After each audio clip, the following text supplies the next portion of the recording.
우리는 하나님의 은혜로 죄사함 받고 하나님의 자녀가 되었습니다. 우리의 선행이 아닌 하나님께서 믿음을 선물로 주셔서 영생을 얻게 된 것입니다. 그렇게 동일하게 하나님의 은혜로 우리가 신앙생활을 시작하게 되었습니다. 그런데 신앙생활의 열매에는 차이가 있는 것을 보게 됩니다. 뒤에 있는 일은 우리가 이제 잊어버리고 오늘 이후로의 삶에서는 지금보다 더 풍성한 열매가 있게 되시기를 축복합니다. 오늘 말씀에 보면은 예수님은 바닷가에서 말씀을 가르치셨습니다. 예수님은 배에 올라가 앉으셔서 말씀을 전하시고 사람들은 바닷가 육지에서 말씀을 듣고 있습니다. 지금은 마이크를 통해서 뒤쪽에 앉아 계신 분들도 말씀을 잘 들을 수 있습니다. 당시에는 마이크가 없어서 예수님은 해풍을 이용하셔 말씀을 전하셨을 것입니다. 바다에서 육지로 부는 바람을 이용하면 멀리 있는 사람까지 들을 수 있기 때문입니다. 예수님은 그렇게 배에 앉아 많은 사람들에게 말씀을 전하십니다. 3절에 보면은 들으라 씨를 뿌리는 자가 뿌리러 나가서 예수님은 무리들에게 들으라 이렇게 하심으로 집중하게 하시고 또 씨 뿌리는 비유의 말씀을 전하십니다. 예수님께서 전하신 씨 뿌리는 비유는 4절부터 8절까지 나와 있는데 그 내용은 이렇습니다. 씨를 뿌리는 자가 뿌리로 나갔습니다. 씨를 뿌리는데 덜어는 길가에 떨어지니 새들이 와서 먹어버렸습니다.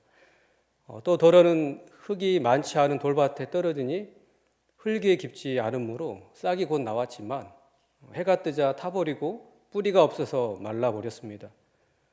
또 덜어는 가시떨기 속에 떨어지니 가시가 자라서 그 기운을 막아버려서 열매를 맺지 못했습니다. 그런데 덜어는 좋은 땅에 떨어져서 싹이 나고 자라서 열매를 맺었는데 30배, 60배, 100배가 되었습니다.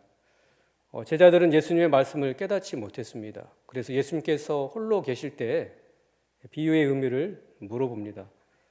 그러자 예수님께서는 12절에서 20절까지 그 말씀을 통해서 비유의 의미를 가르쳐 주십니다. 예수님께서 비유의 의미를 가르쳐 주시는 것을 보면은 네 가지 땅은 네 가지 마음이라는 것을 알 수 있고 또 씨는 하나님의 말씀임을 알 수 있습니다. 씨를 뿌리는 자는 당시에는 예수님이셨지만 지금은 사역자들을 통해서 주님의 사역자들을 통해서 말씀의 씨를 뿌리십니다. 고린도전서 3장 8절부터 9절을 같이 읽겠습니다. 시작. 심는 이와 물 주는 이는 한 가지이나 각각 자기가 일한 대로 자기의 상을 받으리라. 우리는 하나님의 동역자들이요 너희는 하나님의 밭이요 하나님의 집이니라. 교회에서 말씀을 전하는 사역자들을 하나님의 동역자들이라고 말씀합니다. 하나님은 교회 목회자를 세우셔서 말씀의 씨를 뿌리게 하셨습니다. 성도님들은 하나님의 밭입니다. 그래서 하나님은 여러분들이 열매 맺기를 원하셔서 예배 때마다 사역자들을 통해서 말씀의 씨를 뿌리십니다. 그런데 밭의 조건이 다 다른 것처럼 말씀의 씨를 받는 우리의 마음밭이 다른 것을 보게 됩니다. 우리는 이 네 가지 밭 중에 하나의 마음의 밭을 가지고 있습니다. 다른 사람은 혹 모를 수 있지만 자신이 지금 어떤 마음의 밭인지 그 마음의 상태가 어떤지를 알고 있습니다. 씨 뿌리는 비유에서 말하는 네 가지 밭에 공통점이 있습니다. 그것은 다 똑같은 하나님의 말씀이라는 귀한 씨가 동일하게 뿌려졌다는 것입니다. 지금 여러분들은 저를 통해서 하나님의 말씀을 듣고 있습니다. 뿐만 아니라 주일 축제 예배, 또 주일 찬양 예배, 금요 기도회, 수요 예배 때, 또 새벽 기도회 때 주의 종들을 통해서 하나님의 말씀의 씨가 뿌려지고 있습니다. 하나님의 귀한 말씀의 씨가 뿌려지고 있다는 거죠. 여러분들의 마음 상태가 어떤지 모르겠지만 공통점은 지금 동일한 하나님의 말씀이 여러분들에게 전해지고 있다는 것입니다. 씨 뿌리는 비유에서 보게 되는 다른 점이 있습니다. 그것은 똑같은 말씀의 씨가 뿌려졌지만 열매가 다르다는 것입니다. 길가, 돌밭, 가시떨기에 떨어진 씨는 열매를 맺지 못했습니다. 오직 좋은 땅에서만 30배, 60배, 100배의 풍성한 열매를 맺었습니다. 이처럼 하나님은 열매를 바라시고 종들을 통해서 귀한 말씀의 씨를 뿌리십니다. 그렇지만 모든 사람이 열매를 맺는 것은 아닙니다. 하나님의 말씀이라는 귀한 씨가 얼마나 많이 잃어버려지고 있는지 모릅니다. 여러분이 지금 다 똑같이 말씀을 들었지만 그 결과는 다를 수 있습니다. 하나님은 여러분들이 말씀을 듣고 은혜를 받고 열매를 맺기를 바라십니다. 그런데 왜 열매를 맺지 못할까요? 예수님은 왜 열매를 맺지 못하는지 알려주십니다. 첫 번째로 길가와 같은 마음밭을 가졌기 때문입니다. 우리 15절을 같이 읽겠습니다. 시작. 말씀이 길가에 뿌려졌다는 것은 이들을 가리킴이니 곧 말씀을 들었을 때 사탄이 즉시 와서 그들에게 뿌려진 말씀을 빼앗는 것이요. 길가는 사람들이 다녀서 땅이 굳을 대로 굳어져 있습니다.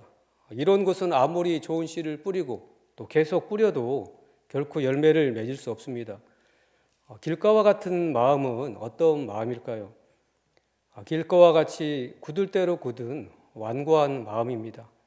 말씀을 들으려고 하지 않고 또 들을 준비가 전혀 되어 있지 않은 마음입니다. 말씀을 듣는 현장에는 와서 앉아 있지만 마음은 다른 곳에 가 있습니다. 편견과 고정관념에 꽉 차 있어서 전혀 깨달음도 없고 감동도 없습니다. 한 귀로 듣고 한 귀로 흘러버립니다. 이런 길가와 같은 마음에 말씀을 전하면 어떻게 되겠습니까? 새가 와서 길에 뿌려진 씨를 쪼아 먹듯이 사탄이 와서 말씀을 빼앗아가 버립니다. 그래서 예배를 드리고 나가면 내가 무슨 말씀을 들었는지 기억도 나지 않고 마음의 말씀이 전혀 없게 됩니다. 여러분들의 마음을 길가와 같이 굳어지게 하는 것은 죄입니다.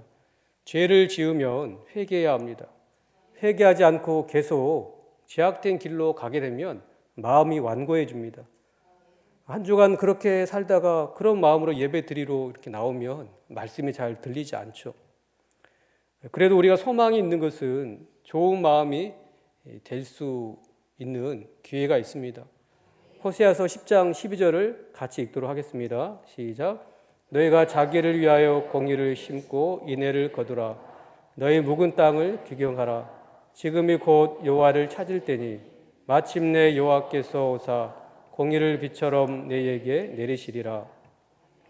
묵은 땅은 길가와 같이 굳은 땅입니다. 묵은 땅을 갈아엎으라는 것입니다.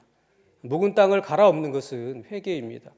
죄를 회개할 때 길가와 같은 굳은 땅이 좋은 땅이 될 수 있습니다. 이처럼 말씀을 듣기 전에 마음 상태를 우리가 잘 준비를 해야 됩니다. 말씀을 깨닫게 하시는 분, 말씀이 들리게 하시는 분이 성령님이십니다. 그래서 정결한 마음, 사모하는 마음으로 준비될 수 있도록 우리가 기도해야 합니다. 말씀이 깨달아지고 말씀을 통해 은혜를 받을 수 있게 해달라고 기도로 준비해야 합니다.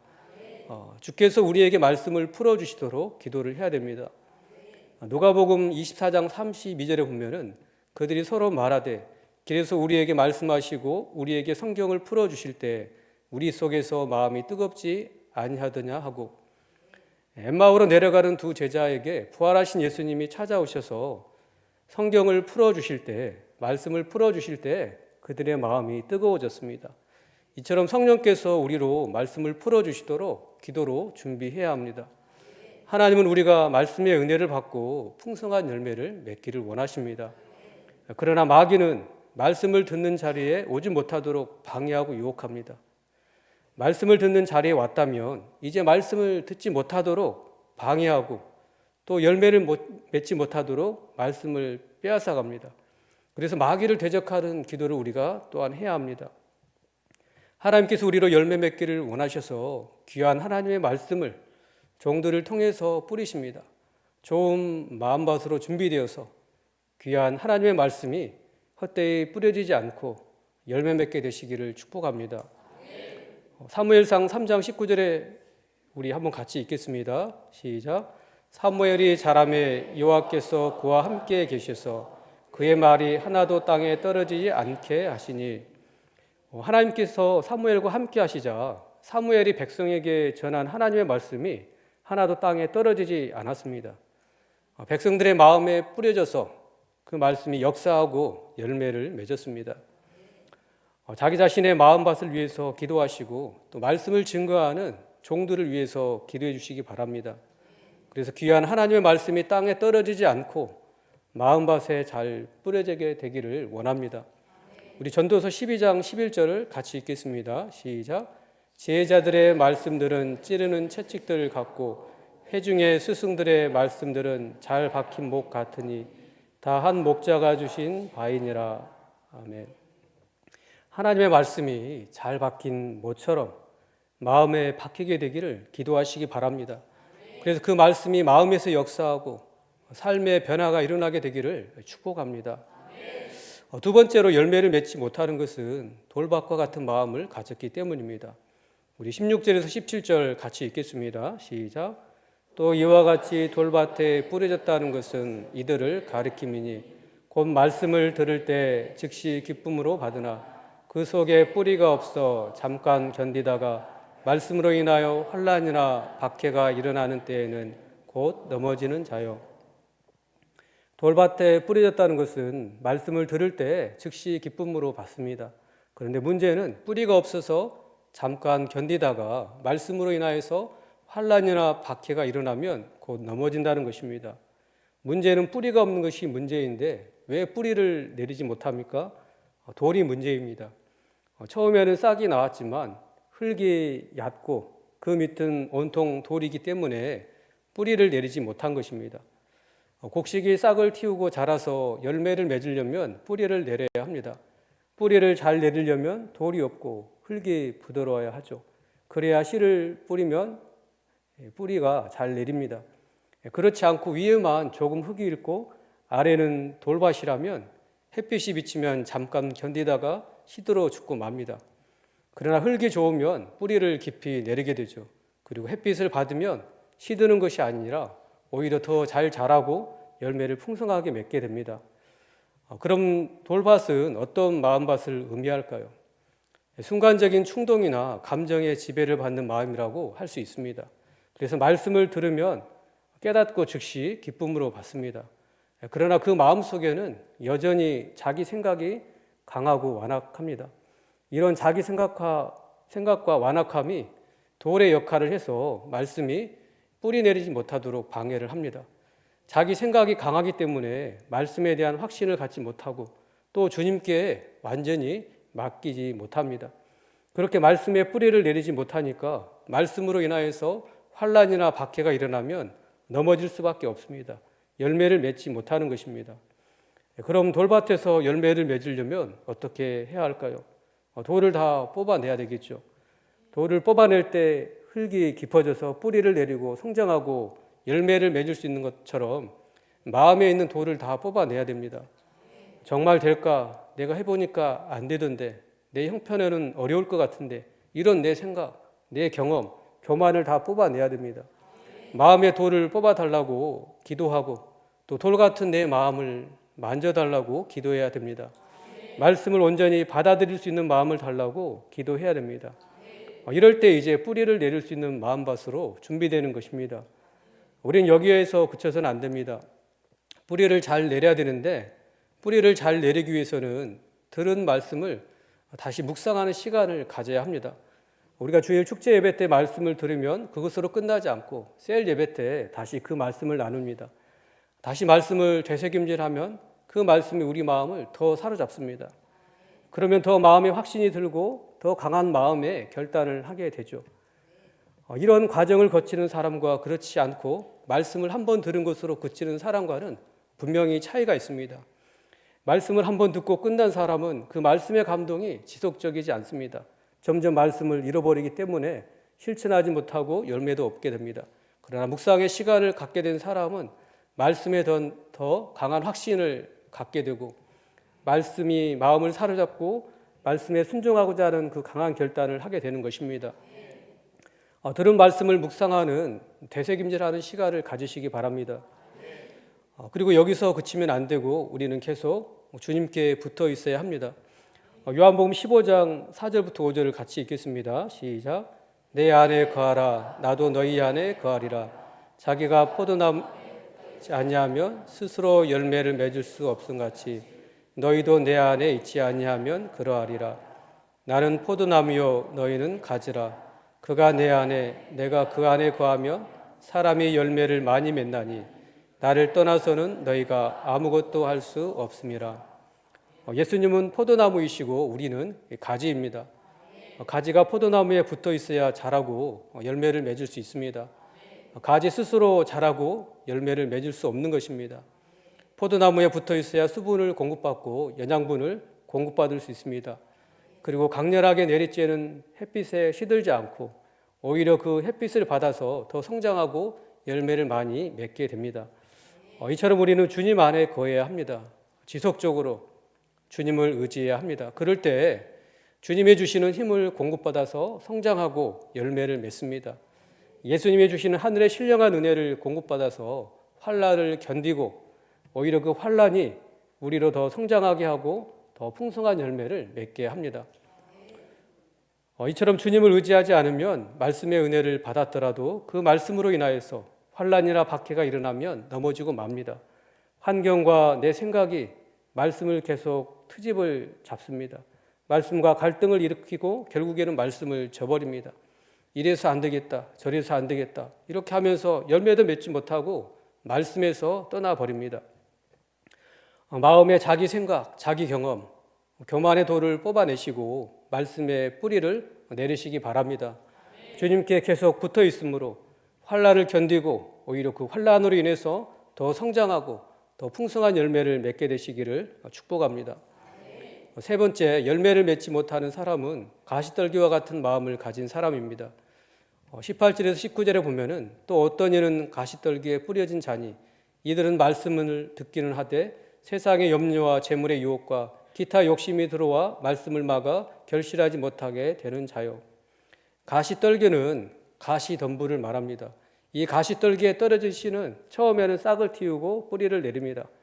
그러나 가시도 함께 자라 결국에는 열매를 맺지 못하게 됩니다.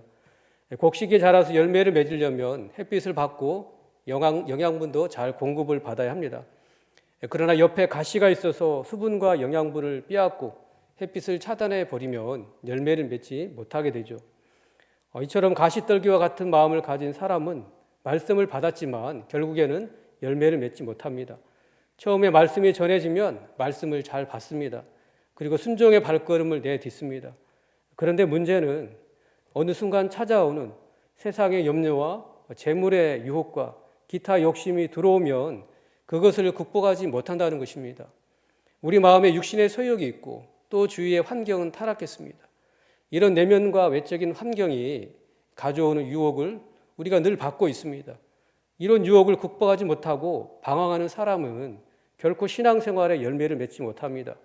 신앙생활은 오래 했지만 열매가 없다라는 거죠. 하나님께서 맡겨주신 사역에도 열매를 맺지 못하는 것입니다. 마치 가시가 곡식으로 가는 영양분과 수분, 햇빛을 막아 결실하지 못하게 하는 것과 같은 것입니다. 세상의 염려, 재물의 유혹, 기타 욕심이 말씀을 막아 결실하지 못하게 하는 것입니다. 처음에는 말씀을 듣고 은혜를 받아서 말씀에 순종을 합니다. 그런데 어느 순간 가시와 같은 세상의 염려가 마음에 찾아옵니다. 마태복음 6장 31절을 같이 읽겠습니다. 시작. 그러므로 염려하여 이르기를 무엇을 먹을까, 무엇을 마실까, 무엇을 입을까 하지 말라. 무엇을 먹을까, 무엇을 마실까, 무엇을 입을까 이런 염려가 문득 마음에 들어온다는 거죠. 이런 세상의 염려는 신앙이 잘하는 일을 가로막는 큰 방해거리가 됩니다. 하나님의 일에 쏟아야 될 열정을 쉽게 만들고 잃어버리게 만들고 결국에는 열매도 맺기 전에 포기하게 만들어 버립니다. 그래서 우리는 수시로 이 세상의 염려가 찾아오면은 하나님께 아뢰야 합니다. 우리 빌립보서 4장 6절 말씀을 같이 읽겠습니다. 시작. 아무것도 염려하지 말고 다만 모든 일에 기도와 간구로 너희 구할 것을 감사함으로 하나님께 아뢰라. 무엇을 먹을까? 무엇을 마실까? 무엇을 입을까? 이런 염려가 마음에 있으면 염려하지 말고 기도로 하나님께 맡기시기 바랍니다. 마태복음 6장 32절에서 33절을 같이 읽겠습니다. 시작. 이는 다 이방인들이 구하는 것이라 너희 하늘 아버지께서 이 모든 것이 너희에게 있어야 할 줄을 아시느니라. 그런즉 너희는 먼저 그의 나라와 그의 의를 구하라. 그리하면 이 모든 것을 너희에게 더하시리라. 하나님은 우리의 아버지가 되십니다. 하늘 아버지께서 우리 성도님들의 필요를 다 아십니다. 먼저 그의 나라와 그의 의를 구하시기 바랍니다. 먼저 믿음을 구하고 먼저 맡기신 사역에 헌신하시기 바랍니다. 그리하면 이 모든 것을 더하실 줄 믿습니다. 세상의 염려를 극복하여서 생활의 여러 아름답고 복된 열매를 많이 맺게 되시기를 축복합니다. 세상의 염려를 극복하여서 하나님께서 맡기신 사역에 풍성한 열매를 맺게 되시기를 축복합니다. 또 우리로 열매를 맺지 못하게 하는 가시와 같은 것이 재물의 유혹입니다. 디모데전서 6장 10절에 보면은 돈을 사랑함이 일만하게 뿌리가 되나니 이것을 탐내는 자들은 미혹을 받아 믿음에서 떠나 많은 근심으로써 자기를 찔렀도다. 돈은 필요한 것이지만 돈을 사랑하면 일만하게 뿌리가 됩니다. 재물의 유혹이 마음에 일기 시작하면 가시떨기에 곡식이 질식되는 것처럼 믿음도 질식되어 자라지 못하고 결국 믿음에서 떠나게 됩니다. 재물의 유혹을 받으면 헌신하다가 괜히 피해의식에 사로잡혀서 영적인 힘을 잃게 만듭니다. 또 기타 욕심이 생길 때 이를 극복하지 못하면 선한 일을 하다가 중단하게 되고 결국에는 열매 없는 신앙생활을 하게 되는 것입니다. 우리 마음에 들어오고 일어나는 세상의 염려, 재물의 유혹, 기타 욕심은 말씀의 열매를 맺지 못하게 하는 가시와 같습니다. 밭에 곡식을 뿌려놓으면 곡식만 싹을 틔우고 자라는 것이 아닙니다. 뿌리지 않았던 잡초가 사방에서 함께 자라서 곡식이 제대로 자라지 못하게 하고 열매를 맺지 못하게 합니다. 그래서 농부는 늘 살펴서 잡초를 뽑아냅니다. 잡초를 뽑아내지 않고 그대로 두면 열매를 얻지 못하고 잡초만 무성하게 되죠. 우리는 수시로 마음에 들어오는 염려의 가시를 뽑아내야 합니다. 물질이 주는 유혹, 기타 욕심이라는 잡초를 뽑아내야 합니다. 매일 회개함으로 잘라내고 뽑아내시기 바랍니다. 매일 예수 그리스도의 이름으로 물리치시고 기도로 주님께 맡겨드리시기 바랍니다. 예수님은 우리가 신앙생활에 열매를 맺기 원하십니다. 우리 요한복음 15장 8절을 같이 읽겠습니다. 시작. 너희가 열매를 많이 맺으면 내 아버지께서 영광을 받을 것이요 너희는 내 제자가 되리라. 우리가 열매를 많이 맺으면 하나님 아버지께서 영광을 받으십니다. 그리고 세상에 우리가 예수님의 제자됨을 드러내게 됩니다. 또한 열매 맺는 우리에게는 하나님께서 주시는 기쁨을 얻게 하십니다. 주님은 여러분들이 열매를 맺기 원하신다는 것을 기억하시기 바랍니다. 열매를 맺으려면 첫째 말씀을 듣는 자세가 중요합니다. 좋은 마음밭이 되어야 합니다. 여러분들은 지금 마음의 상태가 어떻습니까? 우리 20절 말씀을 같이 읽겠습니다. 시작. 좋은 땅에 뿌려졌다는 것은 곧 말씀을 듣고 받아 30배나 60배나 100배의 결실을 하는 자니라. 열매를 맺으려면 먼저 말씀을 받는 마음이 좋은 땅이 되어야 합니다. 말씀을 듣는 자세가 중요합니다. 죄를 회개하고 겸손하게 집중해서 말씀을 듣는 여러분들 되시기를 바랍니다. 말씀의 깨달음과 은혜를 받으면 또한 구체적으로 적용하고 실천하시기 바랍니다. 실천하는 가운데 어려움이 있고 염려가 들어오면 하나님께 기도하시고 주님께 붙어 있으면서 계속 순종해 보시기 바랍니다. 그래서 여러분들의 삶과 하나님께서 맡기신 사역에 30배, 60배, 100배의 열매가 있게 되시기를 주의 이름으로 축원합니다.